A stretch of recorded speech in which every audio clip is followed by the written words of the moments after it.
In the early hours of October 14, 2025, in a small coastal village outside Zamboanga City, Philippines, a sacred statue that had stood for 67 years was shattered into pieces. What happened next would challenge everything both Christians and Muslims in the region believed about faith, hatred, and the impossible. This is not a story about religion. This is a story about what happens when the unexplainable forces us to confront our deepest convictions. Before we continue, if stories about faith, transformation, and the unexplainable resonate with you, make sure you're subscribed and notifications are turned on. What you're about to hear happened just weeks ago, and the evidence is still being documented. The village of San Rafael sat where the Sulu Sea met the shores of Mindanao, a place where Catholic churches and Muslim mosques existed within walking distance of each other. For decades, this coexistence had been peaceful, if not always easy. The Virgin Mary statue stood in the town square, not inside a church, but in the open air, a 14-foot monument of white concrete that had weathered typhoons, earthquakes, and the changing political landscape of the Bangsamoro Autonomous Region. Rashid Musa was 28 years old, a fisherman's son who had grown increasingly radicalized over the past 2 years.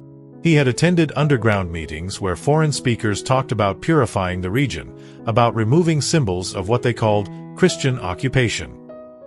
His own grandfather had fought in the Moro conflicts of the 1970s, and Rashid felt that legacy burning in his chest every time he passed the statue. On the night of October 13th, Rashid made his decision. He told no one, not his wife Amina, not his younger brother Hassan, not even the radical contacts who had filled his mind with rhetoric.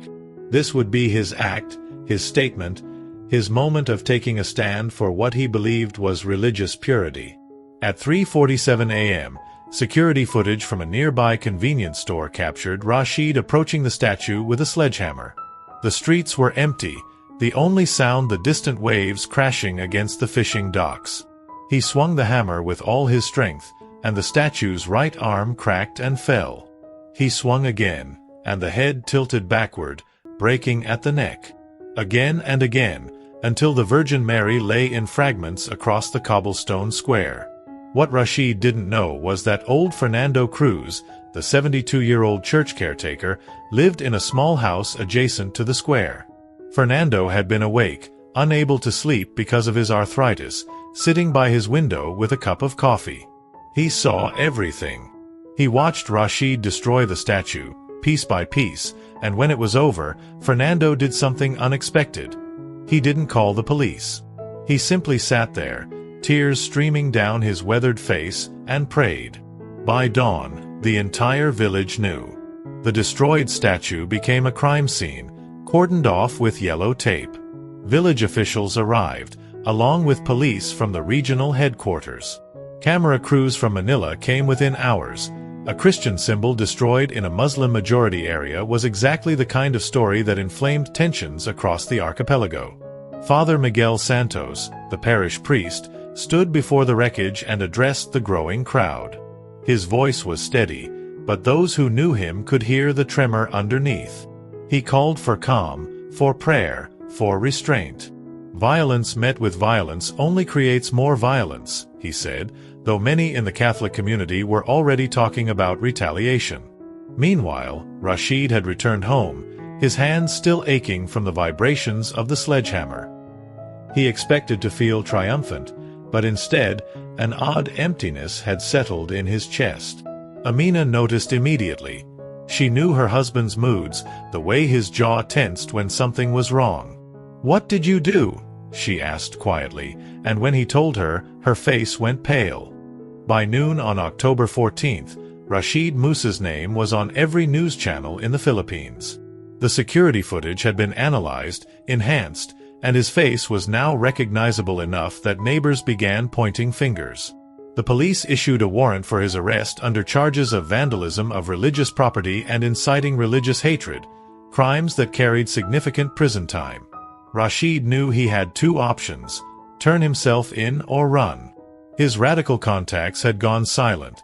Destroying a statue was apparently not the kind of action they wanted to be associated with, at least not publicly. He was alone in this. Hassan, Rashid's younger brother, found him first. Hassan was 23, a university student studying marine biology in Zamboanga City. Unlike Rashid, Hassan had Christian friends, had attended interfaith dialogues organized by the university, and had always believed that the future of Mindanao depended on cooperation, not division. "Brother, what have you done?" Hassan's voice cracked as he confronted Rashid in their family's small home. Their mother sat in the corner, quietly weeping, her hijab pulled tight around her face. "You've put all of us in danger. Do you understand what the Christians might do? Do you understand what the government will do?" Rashid's response was defensive, angry. He spoke about purity, about standing up for Islam, about not being weak. But Hassan saw through it. "You did this out of hate, not faith," Hassan said quietly. "And hate never builds anything, it only destroys." The conversation was interrupted by the sound of police vehicles approaching. Rashid looked at his brother, panic finally breaking through his defiant exterior. Hassan made a split-second decision that would alter everything. "The back window," he whispered. "Go now. I'll buy you time." Rashid fled through the fishing village's narrow alleys, his heart pounding. Behind him, he could hear Hassan talking to the police, calmly explaining that Rashid hadn't been home. It was a lie that would cost Hassan his own reputation, but he told it anyway. What happens next defies every logical explanation. If you want to stay until the end to hear the full account, I need you to do one thing. Leave a comment right now telling me where you're watching from. The community here is global, and your engagement helps this story reach others who need to hear it. For 3 days, Rashid hid in an abandoned fish processing plant on the outskirts of San Rafael. He had no phone, he'd smashed it to avoid being tracked. He had little food, only what he'd grabbed during his escape. And he had an enormous amount of time to think. During those 72 hours, something began to shift inside Rashid's mind. The rhetoric that had seemed so powerful in the underground meetings now sounded hollow when he replayed it in his memory. He kept seeing the statue's face as it shattered, the serene expression, unchanged even as it broke apart. He kept thinking about Fernando Cruz, the old caretaker he'd seen through the window, watching him but not moving, not shouting, not calling for help immediately. Why hadn't the old man stopped him? Why hadn't he called the police right away? Back in San Rafael, the Catholic community was indeed organizing.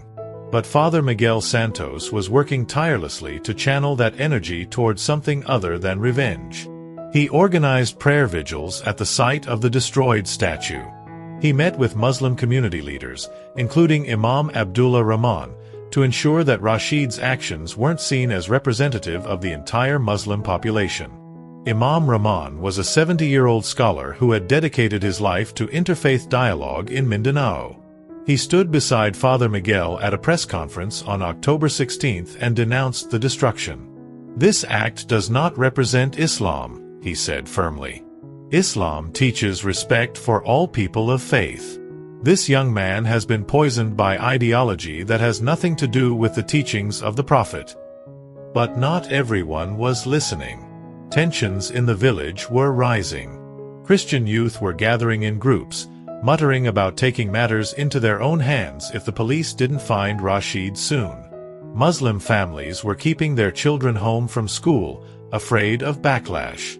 The village was a powder keg, and everyone knew it. October 17th, 2025, began like any other humid morning in San Rafael. Fernando Cruz woke before dawn, as he always did, and walked to the square where the destroyed statue had stood. The pieces had been collected and placed in the church hall, but the pedestal remained empty and broken. Fernando had been doing this every morning since the destruction, standing at the empty pedestal, praying for Rashid, praying for the village, praying for understanding. He knew Rashid's name now, had seen his face on the news, and something about the young man's eyes in those photographs had struck Fernando deeply. They were the eyes of someone lost, not evil. At precisely 6:23 a.m., as the sun broke over the Sulu Sea, Fernando noticed something that made him freeze. On the empty pedestal, where there had been nothing but broken concrete and dust, there was water. Not rain, the sky was cloudless. Not condensation, the morning wasn't cold enough. Clear water, pooling in the depression where the statue's feet had once rested. Fernando approached slowly, his arthritic knees protesting. He touched the water with trembling fingers. It was cool, impossibly fresh. And as he watched, more water seemed to be seeping up from the concrete itself, as if the stone were weeping. He called Father Miguel immediately. Within an hour, a dozen people had gathered at the site. The water continued to flow, slowly but steadily, from the broken pedestal. There was no underground pipe, no plumbing of any kind. Engineers would later confirm this. The pedestal was solid concrete on solid ground, 40 meters from the nearest waterline. By noon, hundreds of people had arrived. The news crews returned, now documenting something far stranger than vandalism.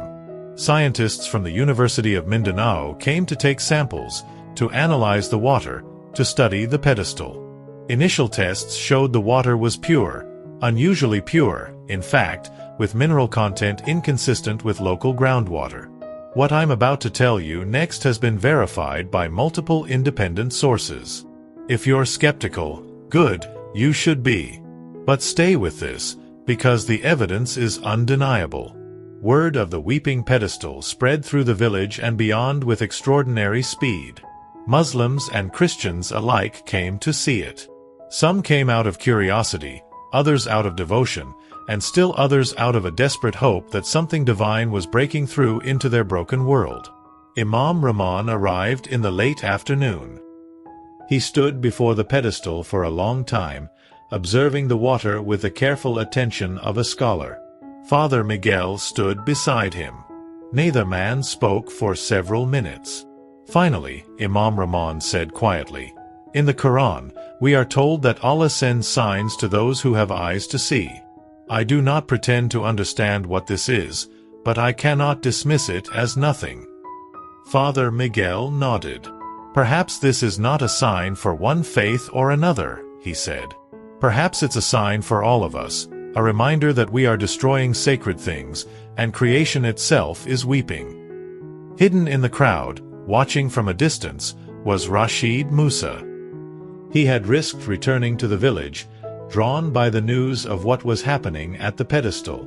He wore a borrowed jacket with the hood pulled up, his face partially concealed. As he watched the water flowing from the broken pedestal, the pedestal he had broken, something inside him began to crack. It wasn't a moment of sudden conversion or dramatic enlightenment. It was something quieter and far more profound. The realization that he had committed an act of violence against something that had meant peace to so many people, and the universe itself seemed to be responding. That night, Rashid found himself unable to sleep in his hiding place. He kept seeing the water, kept thinking about Imam Rahman's words about signs, kept remembering his brother Hassan's accusation. "You did this out of hate, not faith." The distinction suddenly seemed crucial. For the first time since destroying the statue, Rashid began to pray, not the rote prayers of obligation, but a desperate, honest conversation with Allah. He asked for understanding. He asked for forgiveness. He asked what he was supposed to do now. He didn't hear a voice or see a vision. But in the silence of that abandoned building, he felt something he hadn't felt in years: clarity. By October 19th, the weeping pedestal had become a phenomenon that transcended local news. International media were arriving in San Rafael. The Philippine government sent an investigative team to determine if the water flow was natural or manufactured. The Catholic Church's official position was cautious. Cardinal Teodoro Mercado from Manila issued a statement saying the event was under investigation and urged the faithful not to jump to conclusions about miracles. But for the people gathering at the site, official positions mattered less than what they were experiencing directly. The water continued to flow, clear and constant. And people began reporting something else, something harder to quantify or verify, but no less real to those experiencing it. Maria Reyes, a 34-year-old mother of 3, had been suffering from chronic migraines for 7 years. Doctors had tried various treatments, but nothing provided lasting relief. On October 18th, she came to the pedestal out of desperation more than faith. She collected some of the water in a small bottle and drank it. "I don't know how to explain it," she told reporters 2 days later. Within an hour, the pain that had been constant for years was just gone. "I waited for it to come back. It's been 2 days now, and I haven't had a single headache." Medical documentation would later show that Maria had indeed suffered from documented chronic migraines, and that her condition had indeed improved dramatically following her visit to the site. Coincidence? Psychosomatic? Divine intervention? The doctors couldn't agree. She wasn't the only one. An 8-year-old boy named Carlos Santiago, who had been blind in his left eye since birth, reportedly regained partial vision after his grandmother touched the water to his eyelid. A fisherman named Jose Delgado, who had suffered a deep cut on his hand from a fishing hook, a cut that had become infected and wasn't responding to antibiotics, reported that the infection cleared within 24 hours of washing the wound with the water. I want to be clear about something. Not every person who came to the pedestal experienced a healing. Many came hoping for miracles that didn't happen. But the documented cases were numerous enough that medical professionals began taking serious interest. Drop a like if you're still following this, because we're approaching the moment that changed everything. The scientific team analyzing the water was led by Dr. Elena Vasquez, a hydrologist from the University of the Philippines.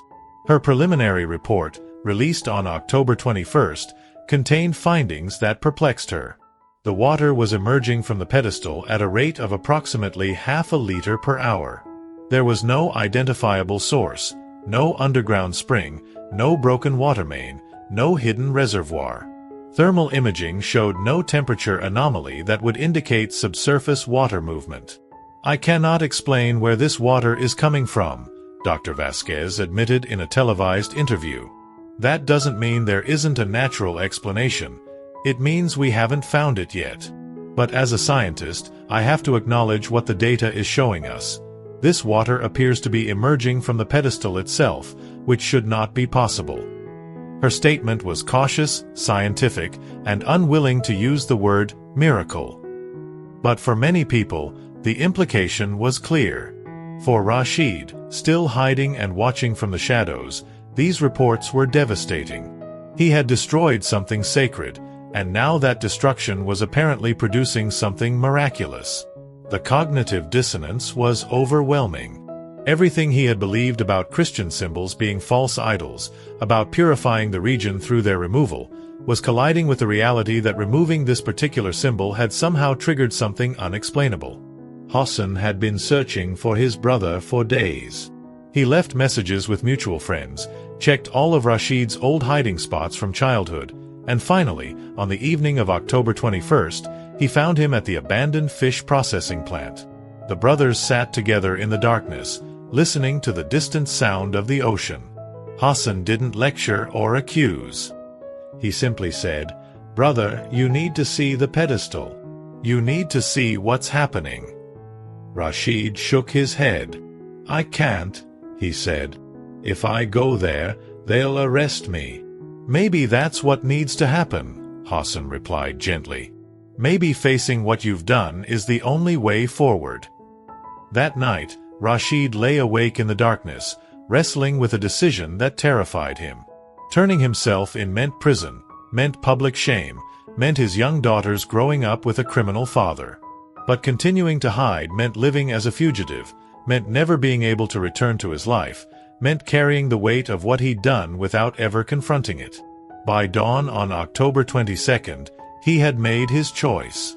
At 7:15 a.m. on October 22nd, Rashid Musa walked into the San Rafael police station and surrendered.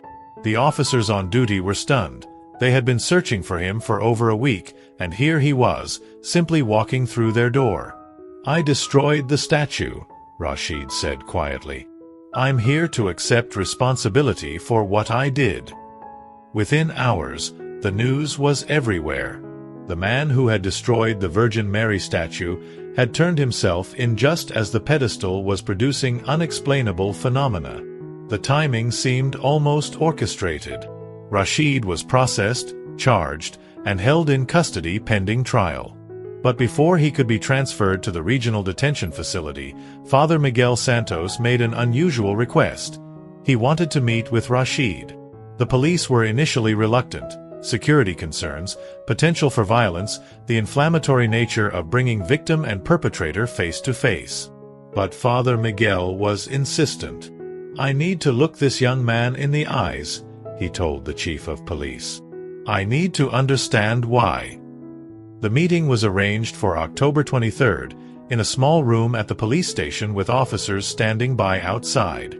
Rashid sat on one side of a plain table, Father Miguel on the other. For a long moment, neither spoke.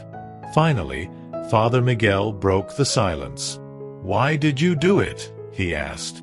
His voice wasn't angry, it was genuinely curious. Rashid struggled to find words. The rehearsed ideology that had driven him to act now seemed insufficient, embarrassing even. I believed I was defending my faith," he said finally. "I thought the statue was an insult to Islam, a symbol of Christian dominance in a land that should be Muslim." Father Miguel nodded slowly. "And now?" he asked.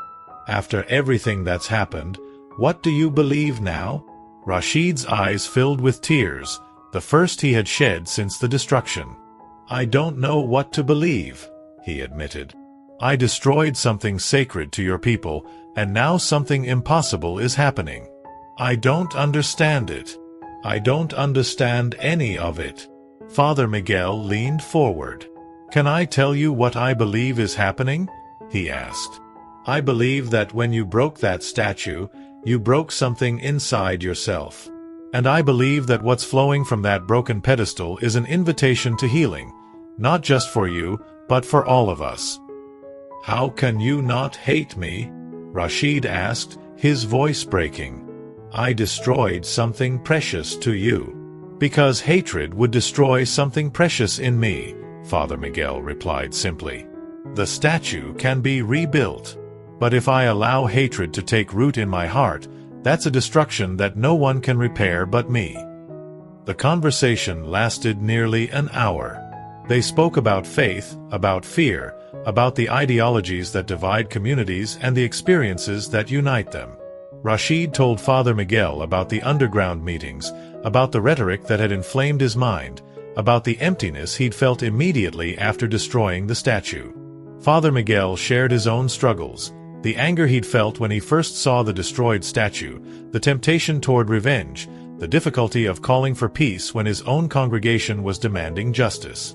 "We are both trying to do what's right," Father Miguel said. "We've just had very different ideas about what right means." When the meeting ended, Father Miguel did something that shocked the police officers outside. He embraced Rashid.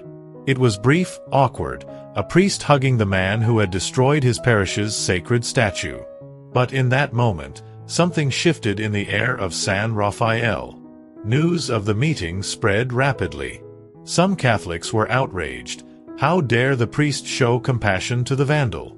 Some Muslims were moved. Here was a Christian leader embodying the mercy that Islam also taught. The village remained divided, but the conversation had changed.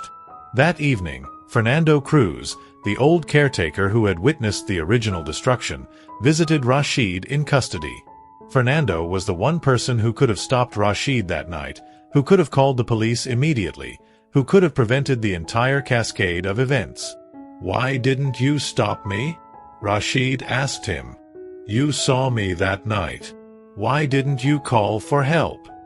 Fernando smiled, his weathered face crinkling. "Because I saw something in you that you didn't see in yourself," he said. "I saw a young man full of pain, destroying something external because he was being destroyed internally. And I knew that calling the police wouldn't heal that. Only grace could." "Grace," Rashid repeated, unfamiliar with the theological concept. "Unearned forgiveness," Fernando explained. Love given not because it's deserved, but because it's needed. That's what the water from the pedestal represents to me, grace flowing from brokenness. Rashid's trial was scheduled for November 5, 2025. In the Philippines, cases of religious vandalism are taken seriously, particularly in regions where interfaith tensions are high. The prosecutor was pushing for a significant sentence, not just for the crime itself, but to send a message that such acts would not be tolerated. But something unexpected was happening in San Rafael. The ongoing phenomenon at the pedestal was transforming the community's response to the crime. What had initially been seen as a clear case of hate-driven vandalism was now being reinterpreted through the lens of the inexplicable events that followed. The days leading up to the trial were marked by intense community debate. In the Catholic neighborhoods, families gathered after Sunday Mass to discuss what justice should look like. Some argued for the maximum sentence, 5 years in prison, plus fines, plus permanent exile from the region. Others, influenced by Father Miguel's calls for mercy, suggested that restoration might serve the community better than retribution. In the Muslim quarters of San Rafael, the conversation was equally intense but carried different anxieties. Many feared that harsh punishment for Rashid would be used to justify broader discrimination against the entire Muslim community. Others worried that leniency would embolden radical elements who might see compassion as weakness. The community was caught between solidarity with one of their own and condemnation of his actions. Imam Rahman organized a meeting on October 28 between Muslim and Christian leaders from across the region. Representatives came from Zamboanga City, Basilan, Toy-Toy, and even distant Manila. Some traveled for 12 hours by ferry and bus to attend. The meeting was held in a neutral location, a community center that had been built years earlier through interfaith cooperation but had seen little use in recent times. The gathering began with tension thick enough to touch. Bishop Ernesto Villanueva from Zamboanga City opened with a frank acknowledgement of the pain the Catholic community felt. He spoke of the statue as more than concrete and paint. It was a symbol of faith that had comforted generations, a landmark where children played, where elderly women prayed their rosaries, where the community gathered during festivals. Datu Malik Sampanet, a Muslim elder from Basilan, responded with equal frankness. He acknowledged the wrongness of Rashid's act but also spoke about the radicalization of young Muslim men who felt marginalized in their own homeland. He described how foreign-funded extremist groups were exploiting legitimate grievances about poverty, discrimination, and political exclusion. The meeting lasted 8 hours. Voices were raised more than once. Historical grievances dating back to Spanish colonization and American occupation were aired. The Moro conflicts, the massacres, the broken peace agreements, all of it spilled into that room. But so did something else. A shared exhaustion with violence, a collective longing for their children to inherit peace rather than conflict. Around hour 6, something shifted. Sister Lucia Torres, a 78-year-old nun who had run a medical clinic in Muslim-majority areas for 50 years, stood to speak. Her voice was soft but clear. She told a story about a Muslim fisherman who had once saved her life during a typhoon, diving into violent waters to pull her from a capsized boat. "He didn't ask what God I prayed to before he risked his life for mine," she said. Perhaps we should remember that we are neighbors before we are Catholics or Muslims. The room fell silent. Then Imam Rahman stood. He proposed something radical, a joint statement from Muslim and Christian leaders calling not just for justice in Rashid's case, but for a comprehensive program to address youth radicalization on all sides. The statement would acknowledge Christian concerns about religious vandalism while also addressing Muslim concerns about discrimination and marginalization. After hours of drafting and debate, the statement was finalized. It acknowledged Rashid's crime as serious and deserving of consequences. But it also called for those consequences to include restorative elements, community service, interfaith dialogue participation, and direct involvement in rebuilding what was destroyed. A consensus emerged, though it was not unanimous. Nothing involving decades of conflict could be. But something else emerged from that gathering that was perhaps more important. a working relationship between leaders who had previously existed in separate spheres. This young man committed a serious crime, Imam Rahman stated at the closing press conference, Bishop Villanueva standing beside him. He must face justice for that. But we must also ask ourselves, what created the conditions in which a young man felt that destroying a statue was an act of religious devotion? We have failed him, and we have failed our communities. Father Miguel stood beside the Imam and added, the water flowing from that broken pedestal is asking us a question. Will we choose to be broken apart or broken open? Broken apart means fracturing into hostile camps, each convinced of our righteousness. Broken open means allowing this painful event to crack us open to new understanding. The press conference was broadcast across the Philippines and picked up by international news agencies. The image of Muslim and Christian leaders standing together, calling for both justice and mercy, became a powerful counter-narrative to the usual stories of religious conflict from Mindanao. What you're hearing is documented fact, not fiction. Every person named in this account is real, every event verifiable. If this story is affecting you, share it with someone who needs to hear it. By early November, the documented healings at the pedestal had reached dozens. Medical professionals were divided in their interpretations. Some insisted there must be natural explanations not yet discovered. Others admitted they had no framework for understanding what was being reported. Dr. Elena Vasquez, the hydrologist leading the scientific investigation, published her detailed report on November 1st. The document was 47 pages of data, analysis, and careful scientific language. Its conclusion was cautious but stunning. The water flow continued without any identifiable natural source. Thermal imaging showed no subsurface water movement. Ground-penetrating radar revealed no hidden pipes or reservoirs. Core samples of the pedestal showed solid concrete with no channels or conduits. As a scientist, I am trained to seek natural explanations, Dr. Vasquez wrote in her conclusion. In this case, after 3 weeks of investigation using the best available technology, I cannot identify where this water is originating. That does not mean there is no natural explanation. It means I have not found it. I leave it to others to interpret what that means. The Catholic Church maintained its official caution about declaring miracles. The process of verifying miraculous events typically takes years, sometimes decades. Cardinal Teodoro Mercado from Manila visited San Rafael on November 2nd to personally observe the phenomenon. He spent 3 hours at the site, observing the water flow, speaking with witnesses, and reviewing documentation. His statement afterward was measured but significant. The Church approaches claims of miracles with appropriate skepticism, he said.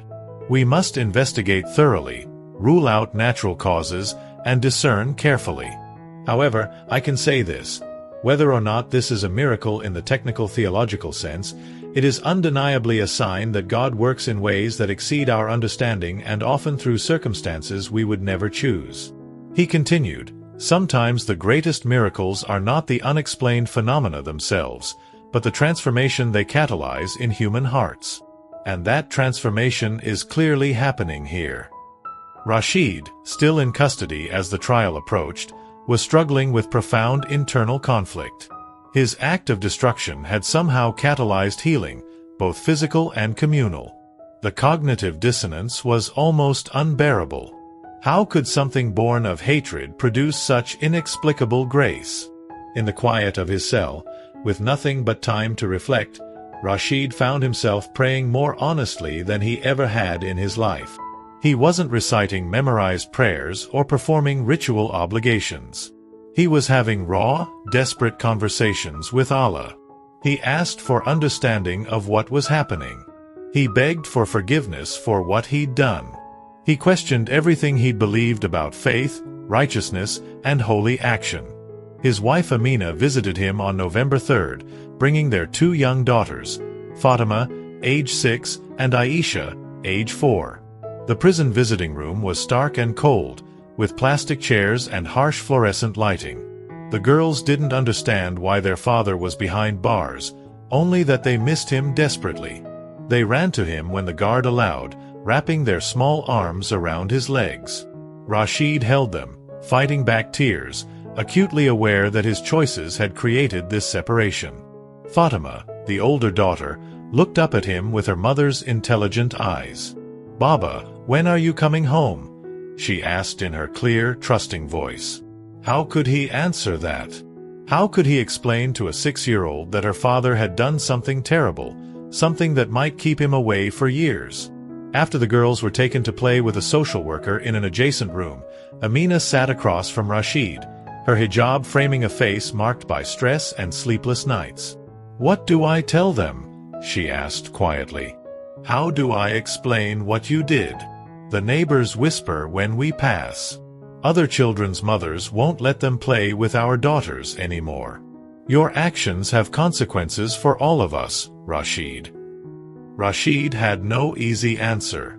The weight of that truth, that his family was suffering for his choices, was almost crushing.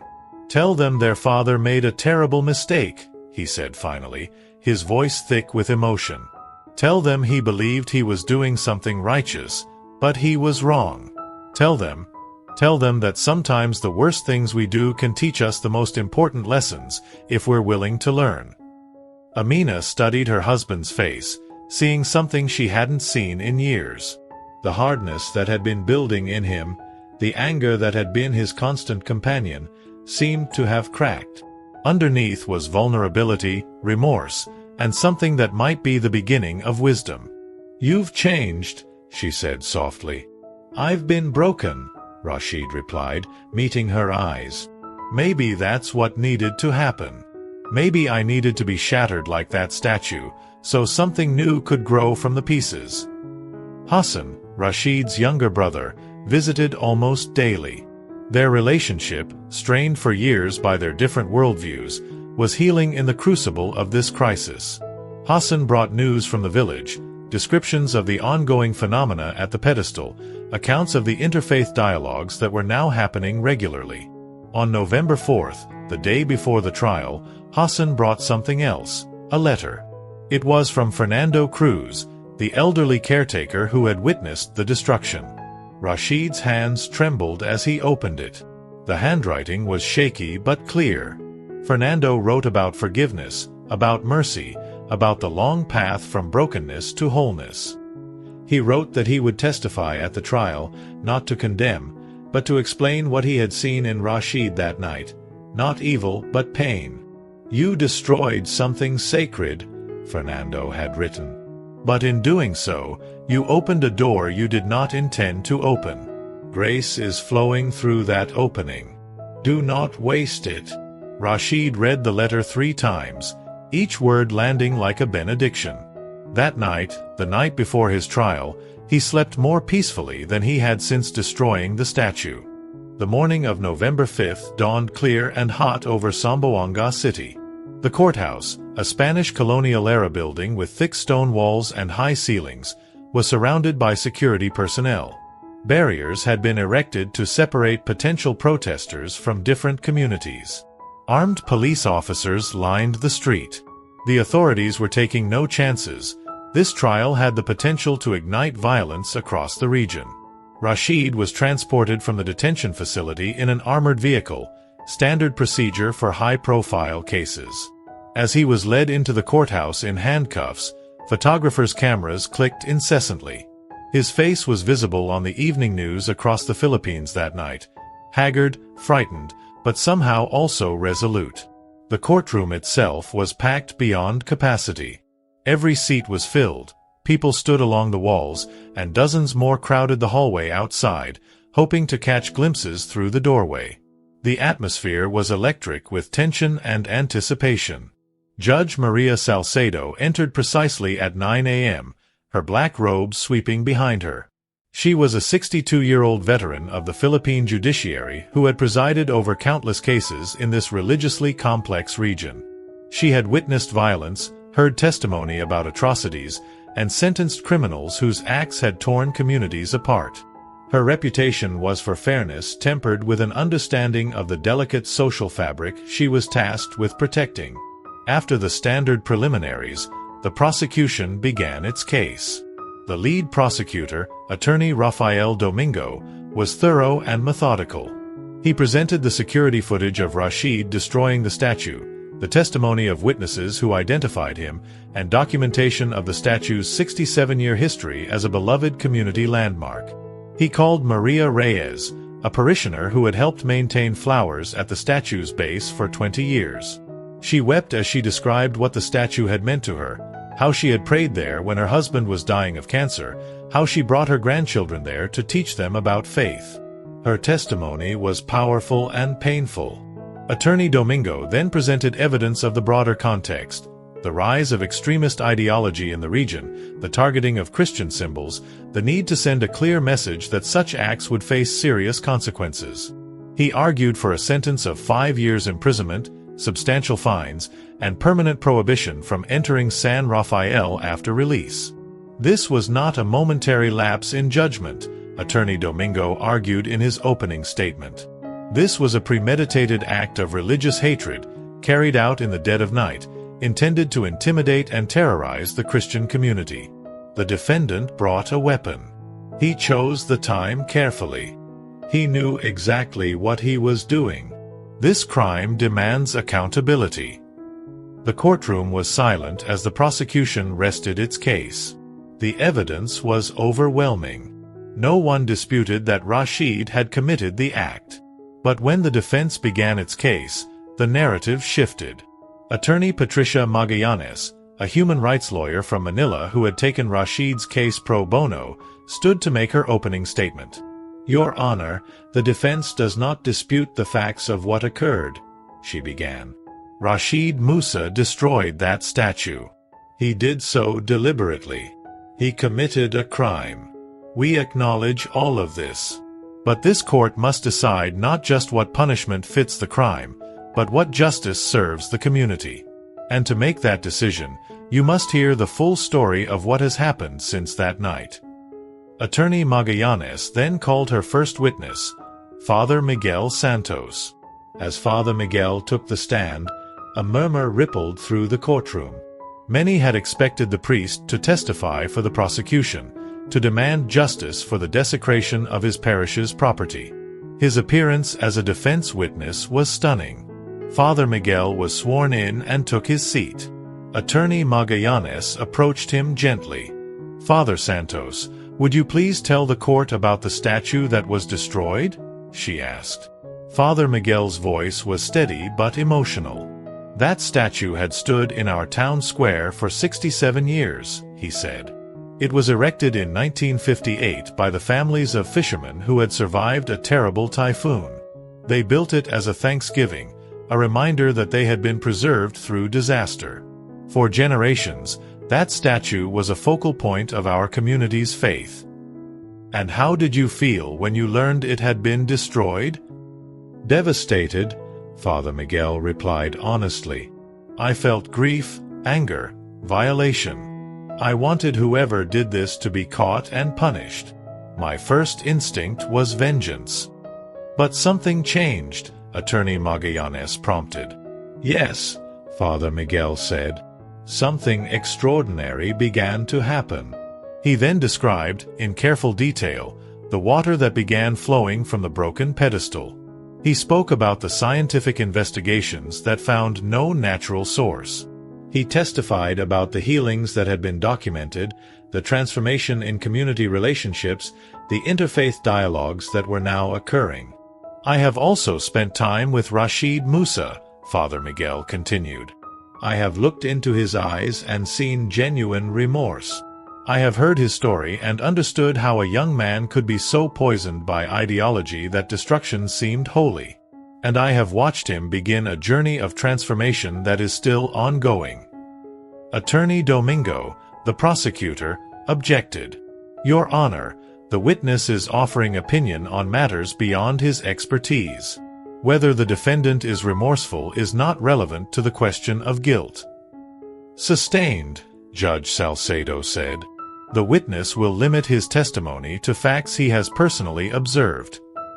But the damage, or the impact, depending on perspective, was done. The courtroom had heard a victim pleading for mercy. During cross-examination, Attorney Domingo pressed Father Miguel hard. Father Santos, are you saying that because some unexplained water phenomenon has occurred, we should simply forgive a serious crime? No, Father Miguel replied firmly. I'm not saying the crime should be excused. I'm saying that our response to it should aim toward restoration, not just retribution. Rashid should face consequences for his actions. Meaningful, serious consequences. But those consequences should include opportunities for him to repair the harm he caused. And what would that look like? The prosecutor asked skeptically. It would look like him working alongside our community to rebuild what he destroyed, Father Miguel said. It would look like him dedicating years of his life to combating the very ideologies that led him to commit this act. It would look like transformation instead of warehousing. Some might call that soft justice, Attorney Domingo challenged. Some might, Father Miguel agreed. I call it the harder path. It's much easier to lock someone away and forget about them than it is to do the difficult work of restoration. But ease is not the measure of justice. When Father Miguel stepped down from the witness stand, the courtroom was in a state of visible tension. Traditional notions of victim and perpetrator, punishment and mercy, were being challenged. Imam Abdullah Rahman testified next. His testimony focused on the radicalization process that had affected Rashid and many other young Muslim men in the region. He spoke frankly about the failures of religious leadership, about the exploitation of legitimate grievances by extremist groups, about the cycles of violence and marginalization that created fertile ground for radicalization. Rashid Musa is guilty, Imam Rahman stated clearly.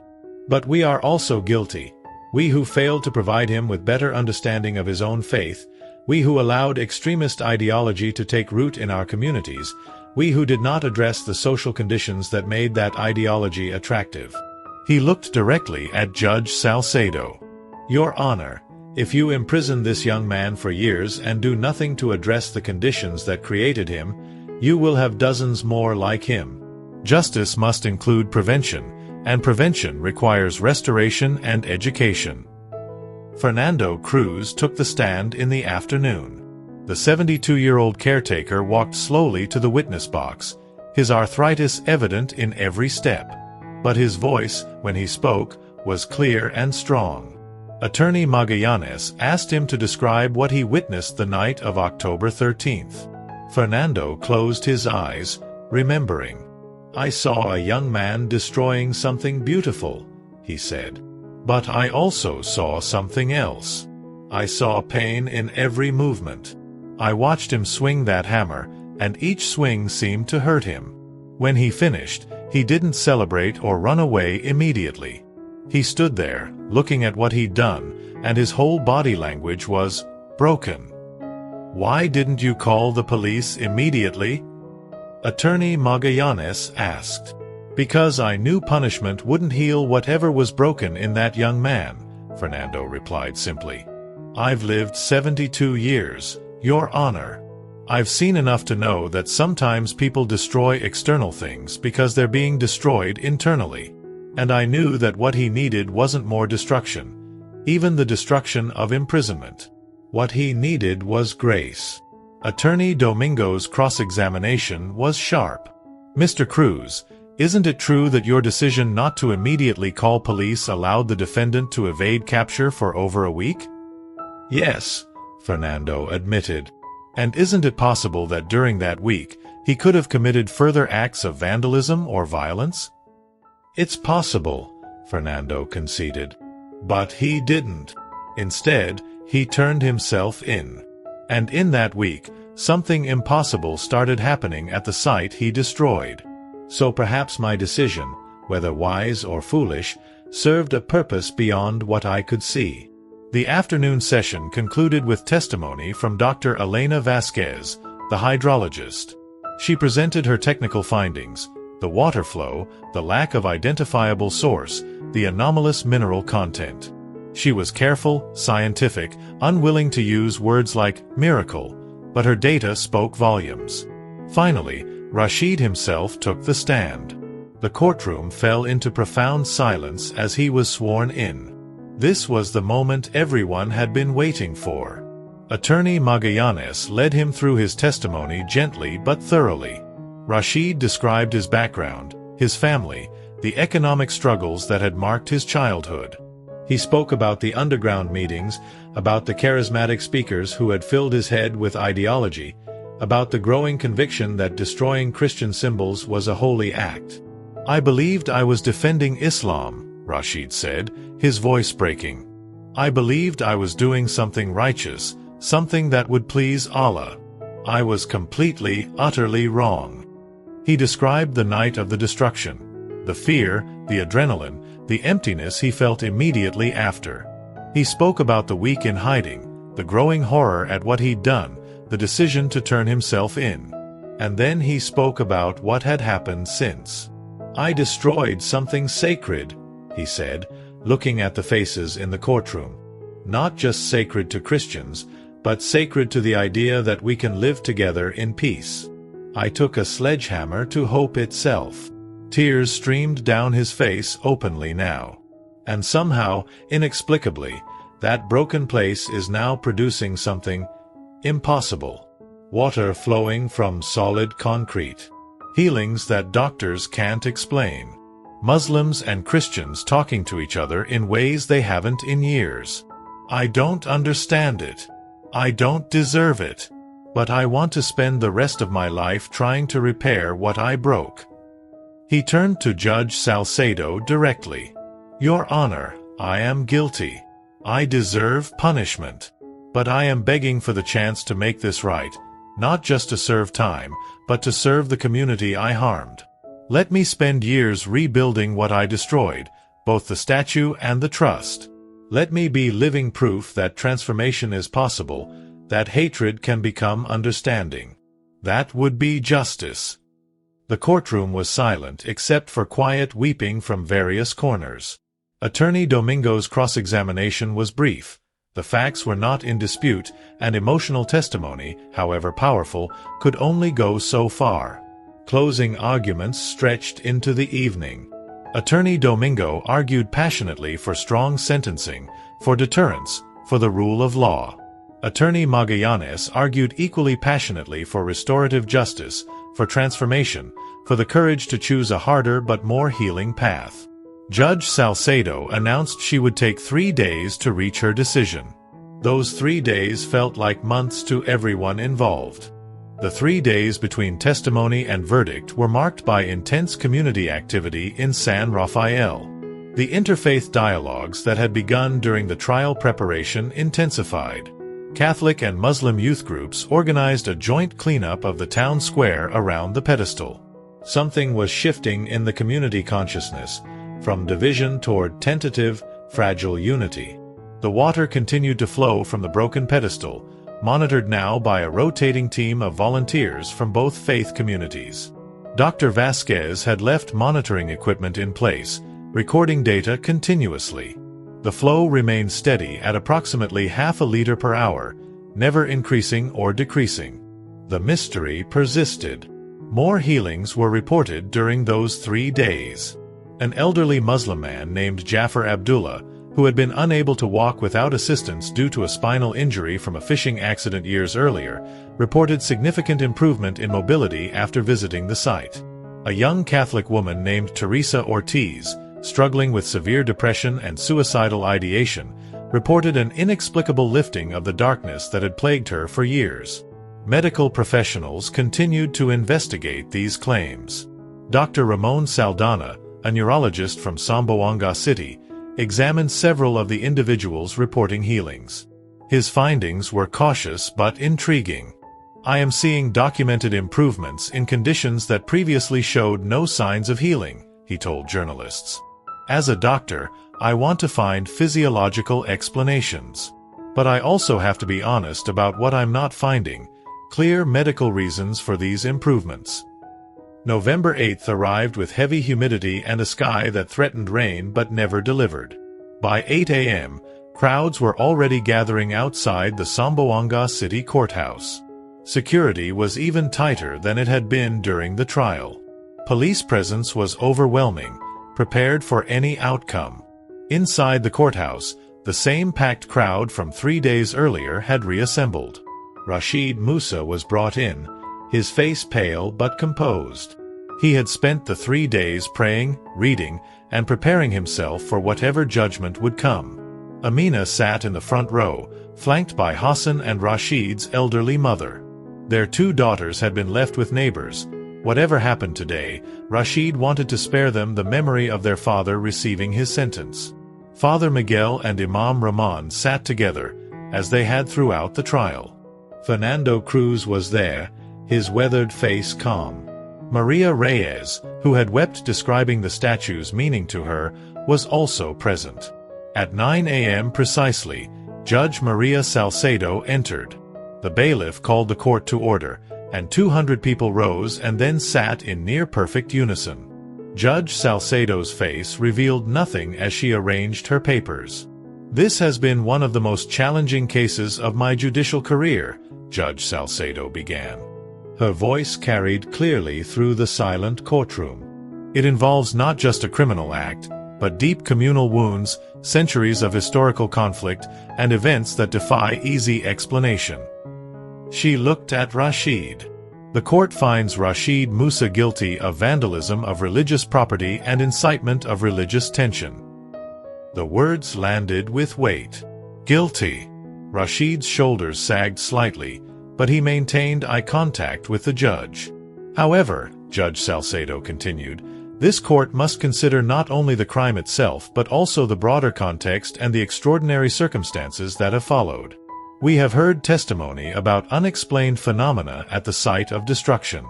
We have heard from the very people harmed by this act, pleading for mercy rather than vengeance. We have seen documented evidence of genuine remorse and the beginnings of transformation in the defendant." She paused, allowing her words to settle. "The law provides guidelines for sentencing, but it also grants judicial discretion to consider unique circumstances. This is undoubtedly a unique case." Judge Salcedo then delivered her sentence, speaking slowly and clearly so every word could be recorded and remembered. "Rashid Musa, you are sentenced to 6 months in custody, of which you have already served 4 months and 1 week. You will serve an additional 7 weeks, after which you will be released." A murmur rippled through the courtroom. Some faces showed relief, others anger at what seemed like leniency. "However," Judge Salcedo continued, raising her voice slightly, "your sentence does not end with your release. You are hereby sentenced to 1,000 hours of mandatory community service, to be served over the next 3 years. This service will be specifically focused on interfaith reconciliation projects in San Rafael and the surrounding region." She looked directly at Rashid.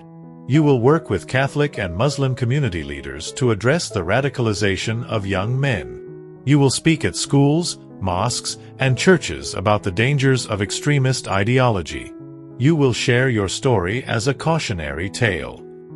Additionally," Judge Salcedo said, "you will participate directly in the reconstruction of the statue you destroyed. You will work alongside Catholic artisans and parishioners. You will learn about what that statue meant to them, and you will help restore it with your own hands. You will also be required to attend regular counseling sessions to address the ideological indoctrination you experienced. And you will be prohibited from any contact with the extremist groups or individuals who radicalized you." Judge Salcedo leaned forward. "Mr. Musa, I am giving you an opportunity that many would say you do not deserve. I am doing this not because your crime was minor, it was serious. I am doing this because I believe that restoration serves justice better than pure retribution in this particular case. But understand this clearly," her voice became stern. "If you violate any term of this sentence, if you engage with extremist groups, if you fail to complete your community service, you will serve the full 5-year prison term that the prosecution requested. This is your one chance. Use it to become the man you should have been all along." She banged her gavel. "Court is adjourned." The courtroom erupted. Some people cheered, others shouted in protest. Security moved quickly to maintain order. Rashid stood motionless, overwhelmed, tears streaming down his face. Amina rushed to him, embracing him despite the handcuffs. Hassan gripped his brother's shoulder. Father Miguel and Imam Rahman approached together, offering words of encouragement and warning. The sentence was a gift, and gifts carried responsibility. News of the verdict spread across the Philippines within minutes. International media picked up the story within hours. A religiously motivated crime met with restorative justice. It was either inspiring or outrageous, depending on perspective. That evening, something extraordinary happened at the pedestal in San Rafael. Word of the verdict had reached the village in the early afternoon. By evening, hundreds of people had gathered at the site. Muslims and Christians, locals and visitors, the curious and the faithful. At approximately 7:30 p.m., as the tropical sun was setting over the Sulu Sea, witnesses reported that the water flow from the pedestal suddenly intensified. It didn't increase gradually. It surged, going from half a liter per hour to a substantial flow in a matter of seconds. The water filled the depression around the base of the pedestal, creating a pool approximately 1 meter in diameter and 15 centimeters deep. Dr. Vasquez's monitoring equipment registered the change immediately. Her remote sensors showed a spike that defied all previous patterns. And then, in that pool, in the golden light of the setting sun, people began to see something. The accounts varied in details but agreed on essentials. Some described seeing the face of the Virgin Mary reflected in the water, though the evening sky above showed no such image. Others reported seeing simply a presence, a feminine figure of profound peace. Still others described seeing light, pure and inexplicable, emanating from the water itself. Dr. Vasquez was present, having rushed to the site when her monitors alerted her to the change in water flow. She photographed the pool with multiple cameras, digital, film, thermal imaging. Later analysis would show something perplexing. The cameras recorded only water and the reflected evening sky. Whatever dozens of people reported seeing was not registering on any photographic medium. I stood there with my cameras, taking dozens of photographs, Dr. Vasquez later testified in a report to the Catholic Church.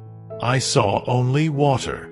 But all around me, people were falling to their knees, weeping, praying. They were seeing something I wasn't.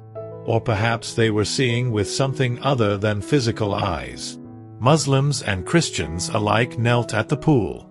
Imam Rahman, who had come to the site after hearing about the increased water flow, described the experience as beyond his ability to articulate. I did not see a specifically Christian image, he explained carefully to those who later asked. What I experienced was a presence, something that transcended our theological boundaries. A reminder that the sacred is larger than any of our attempts to contain or define it. Father Miguel, standing beside his friend the Imam, reported a similar experience. I saw the face I have loved all my life, the face of Mary, he said. But I also understood, in that moment, that what I was seeing was filtered through my own faith tradition. A Muslim might see it differently, but be seeing the same essential truth. The divine speaks to us in the language we can understand. The vision, or presence, or whatever it was, lasted approximately 15 minutes. Then, as suddenly as it had intensified, the water flow decreased to its previous steady rate. The pool remained, but it now reflected only the darkening sky. The crowd remained for hours, some praying, others simply sitting in silence. Something profound had occurred, something that would be debated and analyzed for years to come, but that no one present would ever forget. Rashid was released from custody on November 10th at 8 a.m. His first act as a free man, before even returning home to his family, was to visit the pedestal. Word had spread that he was coming, and a small crowd had gathered, some to welcome him, others to watch warily, ready to judge whether his transformation was genuine. He stood before the pedestal for a long time, observing the water flowing steadily from the broken concrete he had created. Father Miguel approached and stood beside him. Neither spoke for several minutes. "I broke this," Rashid finally said, his voice barely above a whisper. "You did," Father Miguel agreed gently. "And somehow, mysteriously, grace is flowing from that brokenness. That's the paradox we're all trying to understand." Rashid knelt beside the pool that had formed around the pedestal's base. He touched the water with trembling fingers, his face a mixture of awe and anguish. "I don't understand any of this," he said. "Neither do I," Father Miguel replied honestly. "But perhaps that's the point. Perhaps the greatest truths are the ones that exceed our understanding. Can I really help rebuild the statue?" Rashid asked, looking up at the priest. Father Miguel nodded. "That's exactly what you're going to do. But not alone. We're going to rebuild it together, Muslims and Christians, working side by side. This time, it won't be just a Catholic statue standing in isolation. It will be a monument to what happens when we choose restoration over revenge, understanding over hatred." He helped Rashid to his feet. "The work begins tomorrow," Father Miguel said. "It will be hard work, physically, emotionally, spiritually. Are you ready?" Rashid looked at the broken pedestal, at the water flowing impossibly from solid concrete, at the gathering of Muslims and Christians watching this exchange. "I'm ready," he said. Work on the new statue began on November 11, 2025. A design committee had been formed during Rashid's incarceration, composed equally of Catholic and Muslim community members. The new statue would honor the Virgin Mary, as the original had, but the base would now incorporate elements meaningful to both faiths. Arabic calligraphy would be carved into one side of the base, displaying one of Allah's 99 names, Ar-Rahman, the Merciful. On the opposite side, in Latin, would be carved Misericordia, mercy. The message was clear. Both faiths honored mercy as a divine attribute. Rashid worked alongside Catholic artisans, learning the craft of stone carving, concrete forming, and sculpture creation. His hands, which had wielded a sledgehammer in destruction, now learned to wield tools of creation. The work was slow, deliberate, and required patience he was still learning to cultivate. As the weeks passed into December and beyond, San Rafael became known not for the crime that had occurred there, but for the transformation that followed. Interfaith programs that had struggled for participants were now oversubscribed. Young men who had been susceptible to radical ideologies were now involved in reconciliation projects. And Rashid Musa became a living testimony, speaking at schools, religious gatherings, and community events about the journey from hatred to healing. The water continued to flow from the broken pedestal, documented now for over a month with no natural explanation ever found. The healings continued, though they remained impossible to verify conclusively. But what was verifiable, what was undeniable, was the transformation of a community. In a small village in the Philippines, where Muslim and Christian communities live side by side in the complex geography of Mindanao, a young man took a sledgehammer to hope itself. He destroyed a sacred statue, believing he was serving his faith.